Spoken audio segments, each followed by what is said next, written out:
Wow, this is gripping stuff, Cheryl. We're going to move on to something else, but any further comment you'd like to make about it? Yeah, I just wanted to say that since we did that telethon, there's been more that's been done. Cambodia Field Office, they've convicted 16 people who sexually abused kids, which is amazing because, you know, conviction takes a long time.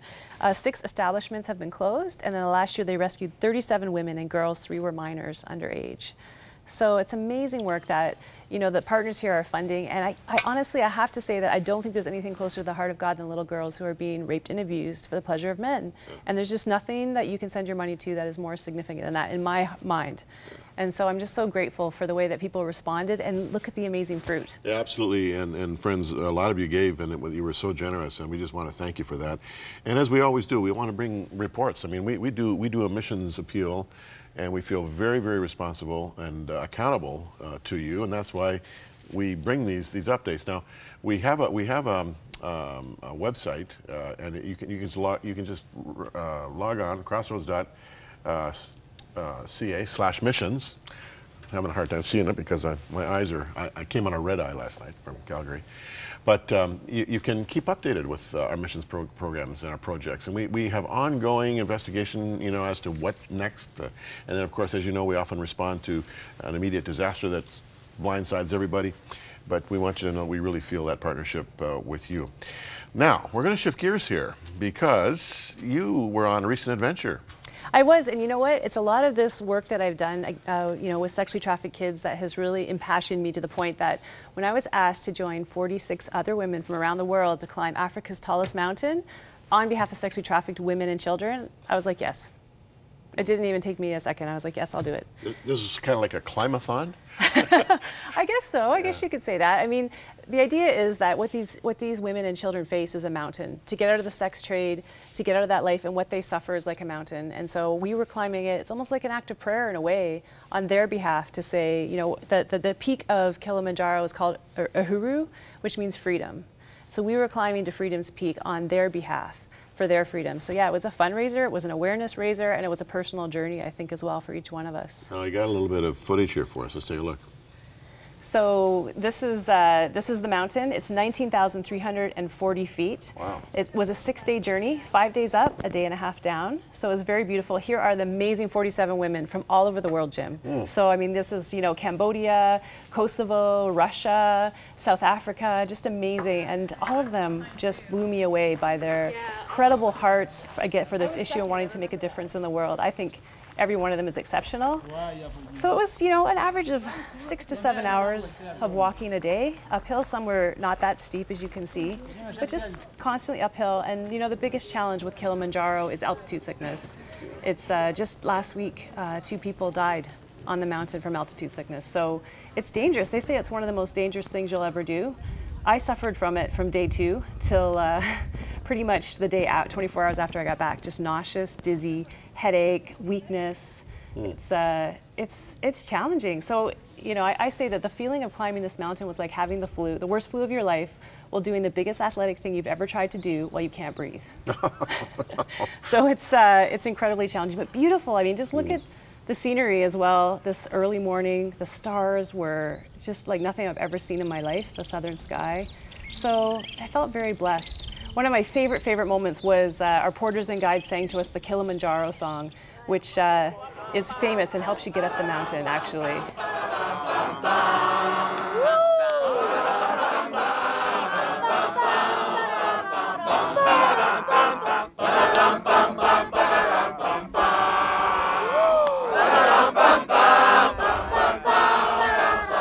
Kilimanjaro, Kilimanjaro, Kilimanjaro.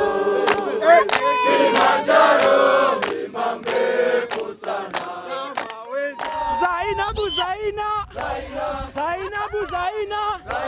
mtoto wa nyumbani, unanipa raha, lete raha.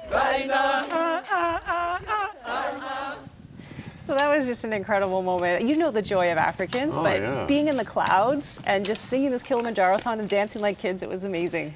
Now, I've heard that a key to climbing Kilimanjaro or any mountain successfully is when you set up camp, go up another 1,000 feet and come back again. Every night. And did they train you to do that? Every night. So after hiking for 7 hours, you know, you're in pain and everything, you go up another half an hour every single night we did it. So it helps with acclimatization.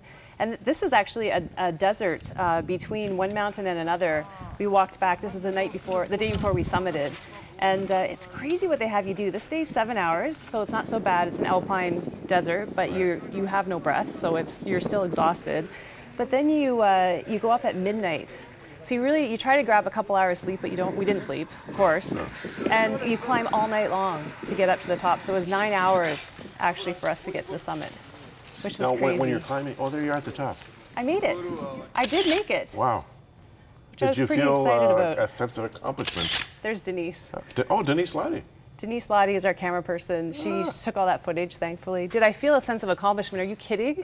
It was like life and death to make it to that summit. I mean, I got there and I thought I was going to cry, actually, to be honest. Yeah.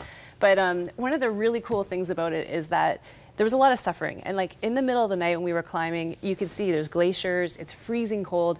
People are throwing up on one side, people have diarrhea on the other, like the whole way up. So you're just sick as a dog.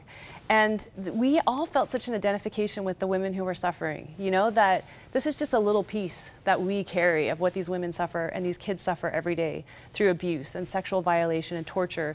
And so, you know, we all knew that this is 6 days and then we're gonna go home and we're gonna heal and we're gonna go back to our lives. But these kids and these women never leave. They never get to leave, you know, and their lives are just continual torture.